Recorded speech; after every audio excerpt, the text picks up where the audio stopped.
Hello, আমি Rumi. Welcome to my channel Rumi's lifestyle. নতুন আরেকটা ভিডিও নিয়ে আসলাম মাছের রেসিপি। প্রথমে মাছটা ভালো করে কেটে ধুয়ে নিয়েছি। এখন হলুদ নুন মেখে তেলে দিয়ে দিচ্ছি।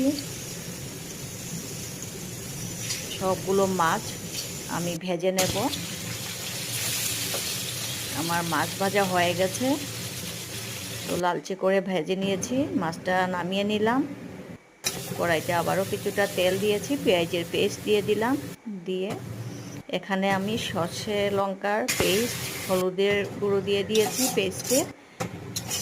তার মধ্যে স্বাদ মতো নুন দিয়ে দিলাম, দিয়ে জল দিয়ে মশলাটা ভালো করে কষিয়ে নিলাম। এখন কেটে রাখা টমেটোর পিসগুলো দিয়ে দিলাম, দিয়ে আবারও ভালো করে মিক্স করে নিচ্ছি।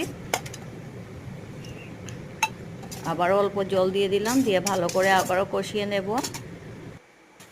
অলমোস্ট টমেটোটা একদম নরম হয়ে গেছে। এখন ভাজা মাছের পিসগুলো দিয়ে দিচ্ছি,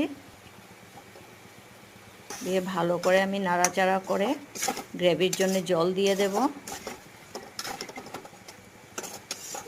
এই রেসিপিটা বাড়িতে একবার হলো ট্রাই করে দেখবেন, খেতে দারুণ হয়।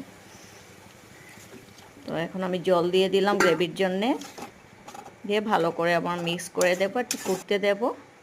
হয়ে গেছে আমার সর্ষে মাছের রেসিপি। তো থ্যাংকস ফর ওয়াচিং।